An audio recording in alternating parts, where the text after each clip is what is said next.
안녕하세요. 법무법인 DLS 디지털렌지 분사무소 대표 윤치환 변호사입니다. 오늘은 법인 파산 절차에 대해 설명드리겠습니다. 법인은 어떤 경우에 파산 신청을 할 수 있나요? 파산 신청 사유는 지급불능, 채무초과 두 가지가 있습니다. 지급불능이라고 하는 것은 채무자가 변제 능력이 부족해서 즉시 변제해야 될 채무를 일반적 계속적으로 변제할 수 없는 상태를 의미합니다. 채무자가 지급을 정지하면 지급불능으로 추정이 되지요. 채무초과란 법인의 경우에 부채 총액이 자산 총액을 초과하는 경우에 채무초과로 인정이 됩니다. 파산 신청은 누가 할 수 있나요? 파산 신청권자는 채무자 스스로 할 수도 있고 채무자의 채권자가 할 수도 있습니다. 채무자가 하는 경우에 채무자인 법인이 스스로 파산 신청을 할 때에는 법인의 대표이사나 이사가 신청권자가 됩니다. 주식회사의 대표이사가 파산 신청을 하는 경우에 원칙적으로는 이사의 결의가 필요한데요.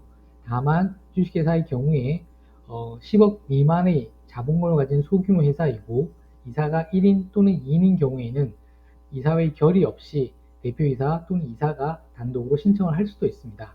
그리고 채권자가 파산 신청을 하는 경우에는 앞서 설명드린 파산 원인을 소명하는 것 이외에 자신에게 채권이 있다라는 채권을 소명하여야만 파산 신청을 할 수 있다는 점 유의하시기 바랍니다.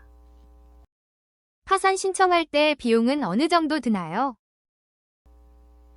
파산 신청 시 필요한 비용은 크게 인지대, 송달료, 예납금 등으로 구성됩니다. 그 중에서 가장 큰 금액이 예납금일 텐데요. 예납금은 법원이 채무자의 부채 총액이나 자산 규모, 절차의 복잡성 등을 고려해서 결정하게 되는데 통상 수백만 원에서 시작해서 부채 규모가 커지면 금액이 증가될 수 있습니다. 법원은 신청인에게 비용을 미리 예납하도록 예납명령을 하는데요. 이 예납명령에 따르지 않으면 파산 신청이 기각될 수 있다는 점 유의하시기 바랍니다. 법인 파산을 신청하면 어떤 장점이 있나요? 법인 파산의 장점은 첫째, 공평한 채권 변제 및 법적 분쟁이 일원화됩니다. 파산 절차는 모든 채권자에게 법이 정한 순위에 따라서 공평하게 변제하는 것을 목적으로 하는데요. 따라서 파산 선고가 내려지면 개별 채권자들의 강제 집행, 가압류 등은 금지되거나 효력을 상실하게 되고 모든 채권 회수 절차는 파산 관제인을 통해서 파산 절차 내에서 일원화됩니다. 이를 통해서 일부 채권자에 의한 자산의 편파적인 처분을 방지하고 채권자 전체의 이익을 도모할 수 있게 되는 거죠. 두 번째는 대표이사 등 관련자의 책임이 경감됩니다. 특히 파산 선고 이후에는 회사의 재산관리 처분 권한이 파산 관제인에 이전되므로 대표이사나 이사는 더 이상 임금 및 퇴직금을 지불할 권한과 책임이 없게 됩니다. 따라서 파산 선고 이후에 발생하는 임금 및 퇴직금 체불에 대해서는 대표이사가 형사 책임을 지지 않게 됩니다. 그리고 손해성 책임 위험도 감소되는데요. 이사는 회사가 채무를 완제하지 못하게 될 때에는 지체 없이 파산 신청을 할 의무가 있게 됩니다.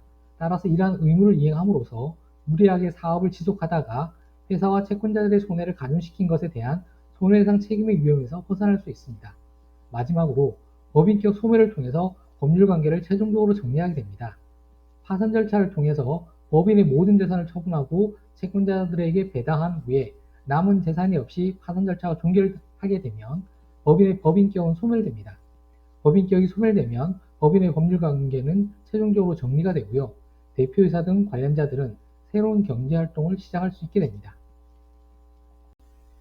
오늘 말씀드린 내용은 법인 파산에 대한 일반적인 설명입니다. 실제 법인이나 회사의 상황에 따라서 최선의 선택은 달라지게 되겠죠. 법적 대응이 필요하시다면 전문가 상담을 통해 정확한 방향을 정하시길 권해드립니다.